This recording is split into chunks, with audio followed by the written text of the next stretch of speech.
How's it going, everybody? My name is John, and welcome to the Raw Review. This is hopefully the first of many, as today we are going to talk about Monday Night Raw from 120. The way I do reviews is we're just going to run through the segments, talk about what I liked and didn't, and probably take the piss a little bit, because wrestling is stupid, all right? Great, but stupid. Let's get into it. Firstly, we have Jey Uso opening up the show, coming out with a Dallas Stars shirt that was definitely cooler than the San Jose Sharks shirt that he had last week. He starts to talk, but nope. Gunther comes out, interrupts him before Jey basically says anything. Says that Jey doesn't deserve to be the champion because he's not his own man. Somebody like Roman Reigns says jump. Jey says how high. Jey Uso rebuttals by saying, and I am paraphrasing here, you'll have to go see his line. It was probably a lot smoother when he says it, but he says, oh yeah, well between me and you, we only share one WrestleMania main event. And you aren't the one who has it. And the crowd goes, oh, Gunther hasn't main evented a WrestleMania. And Gunther attacks Jey Uso. Jey Uso gets the upper hand, but ends up with a busted lip on his own end. So it doesn't really look like he got the upper hand, but his music played. So we'll say he got the upper hand. Overall, I thought it was a pretty good segment to start off Raw. Pretty eventful. And the match will culminate on Saturday. I feel like the problem with the match, though, is that I don't really believe that Jey Uso can win. I feel like Gunther is supposed to be the champion going into WrestleMania. We're getting closer. Maybe Jey wins, but then what? Is the Royal Rumble winner going to challenge Jey Uso? John Cena versus Jey Uso? I don't know about that. Bayley then cut a quick promo saying that she was going to be in the Women's Royal Rumble and that she was coming to Raw permanently. Nia Jax interrupted her with one of the first... Bayley then cut a quick promo saying that she was going to be in the Women's Royal Rumble and that she's permanently moving over to Raw from SmackDown. Nia Jax then shows up because of the transfer window, which they brought up like 50 times during the show, which I'm just going to say now, nobody cares about the transfer window. Nobody knows the rules. What dates are the transfer window? Does anybody know that? I don't. Nobody cares. Don't bring up the transfer window. Okay, Nia Jax is here. I'm just assuming that you guys have like a brand split, but like, you know, people can show up. But like I said, Nia Jax comes out and interrupts Bayley with the first of what was a few botches throughout the show, as Nia Jax's mic doesn't work. So she comes out, Bayley's done talking, and then Nia talks and you just see. And then eventually they turned on the microphone, but I don't remember what she said because I didn't hear the first half of her sentence. So overall, the segment was okay, but it didn't do anything to hype up the match because I didn't hear what Nia said. We then had the Rey Kofi match, which had a pretty bad botch in it as well, as Rey Mysterio hit like a sunset flip power bomb to the outside. He didn't actually hit it though. Kofi ended up reversing it. He went to go pick Rey up with what looked like a power bomb and then just dropped him on the floor. Michael Cole during the match had a rare botch because Michael Cole's been on his A game the past few years. I remember back in the day, Michael Cole used to make mistakes like this a lot. But he tries to talk about Rey Mysterio's Royal Rumble record and he goes, Rey Mysterio lasted 1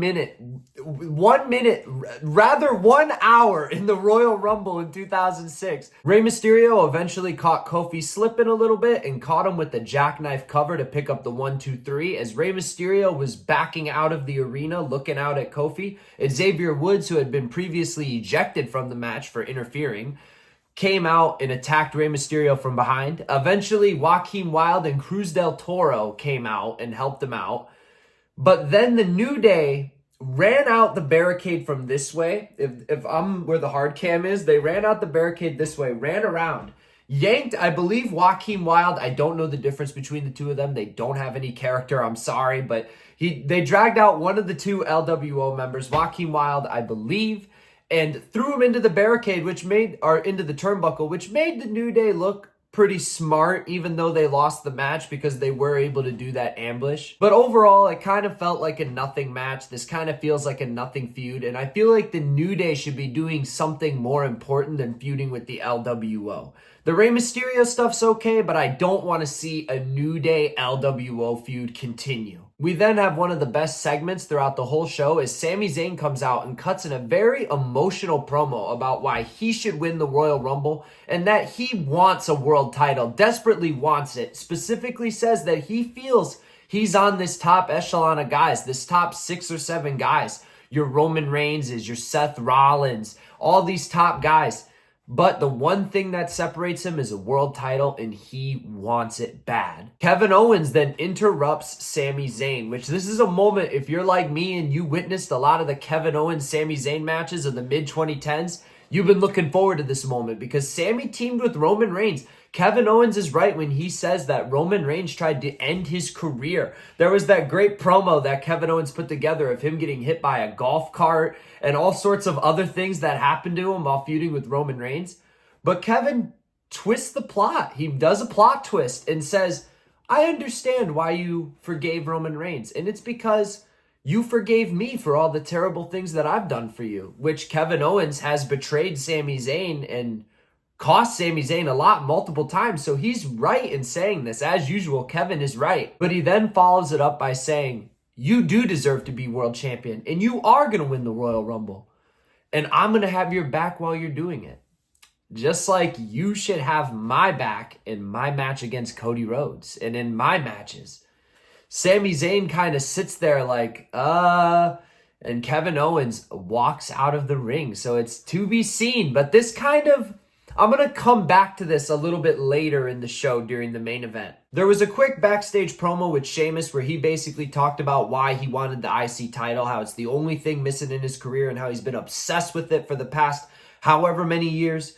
Braun Breaker then interrupts his promo and says Sheamus should retire because he hasn't been able to win the IC title in all those years. Pretty good segment. Looking forward to the match this Saturday. We then had one of the sore spots on the show for me, which was Nia Jax versus Bayley and what felt like a 25-minute match. Roxanne Perez was outside in the crowd, which they did have a little bit of a segment where Bayley went for a suicide dive, got up in Roxanne's face. Roxanne went for a slap, but Bayley caught it and then the security kind of got in between them. But my main criticism of this match is that Bayley was beating Nia's ass. Hit her with her own move, hit an annihilator on Nia, which wasn't as effective as when Nia does it for obvious reasons. But then hits an elbow drop, throws the entire arsenal, an arm and a leg at Nia. Nia just ends up running, hitting a splash, does the annihilator, 1, 2, 3. After Bayley had been working her over for the past 20 minutes. To me, it does a lot to hurt Bayley's credibility because she just came over to Raw. She just announced herself for the Royal Rumble. This is supposed to be a big deal. And then her offense looks like it's a squirt gun getting sprayed into the ocean. It just isn't doing nothing. Rhea Ripley then comes out because Nia Jax had attacked her before the show had started, which they showed at the very beginning of the show. And Nia Jax and Rhea had a big old pull-apart brawl, which I think they've been doing too much lately. But this one was okay. They did a pull-apart brawl. Rhea kind of got the upper hand on it and said, me, you, this Saturday. Boom, mic drop. And we're going to see the end of this feud, hopefully this Saturday. Hopefully there's no more to it because we did see Rhea Ripley versus Nia Jax last year when Rhea was the champion. So as long as this feud blows off real quick this Saturday at Saturday night's main event, I don't have a problem with it. But the way that they're doing it makes me think that maybe, just maybe, hopefully not, they have Nia Jax win the Royal Rumble because she obviously has beef with Tiffany Stratton. She just got cashed in on. And now she's feuding with Rhea Ripley. They're almost making it seem like, man, if Nia does win the Rumble, who's she going to pick? But I'm hoping that knock on wood, I hope that I'm thinking in the dark right now and that's not going to happen. We then had Chad Gable go into the Judgment Day locker room, which he alluded to earlier, to ask Dominic Mysterio for help dealing with luchadors, which Dominic then hands him a note with the guy's name on it. Hopefully not Santos Escobar. That would be really lame if it was Santos Escobar. Hopefully it's someone more interesting. But the more chin-scratching part of the segment was when Liv Morgan was obviously mad at Dominic Mysterio for not really having a good plan for her retaining the title, as Dominic replaced Finn Balor in a tag match with Finn might be pissed about because it's for the championships. Whether they win or lose, either way, Finn's kind of fucked out of a title. But Liv is obviously pissed off that the plan didn't work with Dominic at the last pay-per-view and is basically holding him to the wire. You guys got to see this segment. It's really funny the way she does it. Penta had his second match on this Raw versus Pete Dunne, which was a good match, a solid back and forth. Maybe a little bit too much back and forth. I don't feel like Pete Dunne needed to get that much offense on Penta, but hey, I almost said Butch because they keep talking about Butch on commentary.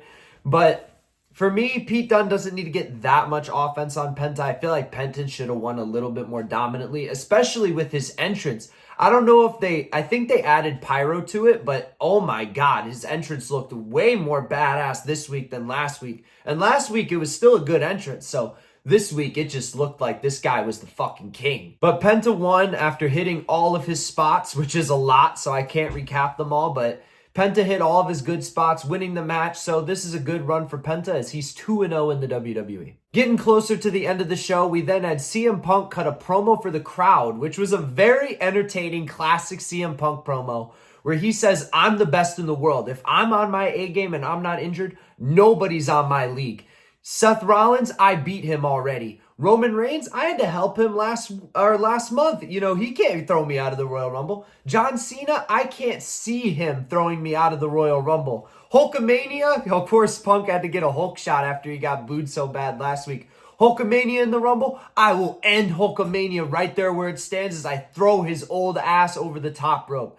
Great promo by CM Punk. Kind of rooting for him to win the Rumble, or of course, John Cena winning the Rumble would be badass too. We finally get into the main event, which was Drew McIntyre versus Seth Rollins. And yes, a WrestleMania main event match, WWE. We heard it all 30 times you said it throughout the show. This match had a couple highlights for me, one of which was when Seth hit a series of suicide dives, the last of which Drew McIntyre caught Seth Rollins and belly-to-bellied him over the announce table. Seth Rollins was getting the upper hand until Drew McIntyre poked him in the eye, hit a future shock DDT for a 1-2 ooh, and then hit a series of clotheslines, cursing Seth out in the process, saying we should be on the same team. We have the same goals of keeping Roman Reigns out of power. You're so selfish. Why can't we be on the same team? Drew McIntyre kind of let his emotions get the better of him. I am looking at my notes a little bit for this one. As Seth Rollins gets a jackknife cover on Drew. I might have messed up saying that the previous pinfall in that other match was a jackknife. It might have been a roll-up. This was actually a jackknife pin. Drew McIntyre was incensed after the loss and started to attack Rollins after the match, which I didn't really expect. Drew had Seth out to rights, had his head lined up against the post. He was about to claymore his head into the post as Sami Zayn comes out and helps Seth Rollins. After they had a little bit of tensions earlier in the night, a little bit of a friendly rivalry thing going on, as Sami Zayn helps Seth Rollins, but ends up hitting Seth Rollins with a haluva kick in the corner, which to me kind of looked intentional because Drew wasn't in the corner. Seth was in the corner. Sami went for a haluva kick, and it hit Seth right in the face. So obviously, wrestling is fake, so we know Sami Zayn actually probably did mean to hit Seth Rollins in real life. But in terms of kayfabe, I don't know. I don't see how Sami Zayn can just say, I missed. Sorry, I missed. I was going for Drew, even though he wasn't in the corner and you were, and I hit my finisher right in your face. I just don't know how Sami's going to justify that. But that was the closing shot of Raw, was Seth Rollins looking at Sami and Sami Zayn saying, I didn't mean to. Overall, I did think it was a pretty good episode of Raw. I would maybe rate it like a 3.5 out of 5 off of pure instinct. I might change that rating if I actually went into depth and thought about it, but that's what my head says. There was a few matches during the show, like Bayley versus Nia, and then Damage Control went up against PFC and beat the Pure Fusion Collective, even though they had Sonya Deville out there, which just seemed like a weird decision. Dakota Kai was just being built up throughout this entire women's IC tournament. And then Io Sky she was just recently in a match with Liv Morgan. She had a pinfall victory over Bianca Belair recently, late into last year.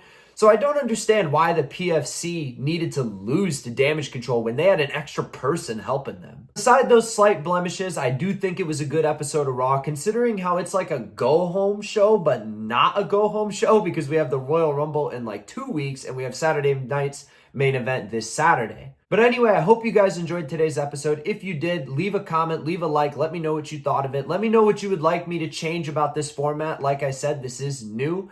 So let me know if there's anything I can do better, and I will see you all in the next one. Peace out.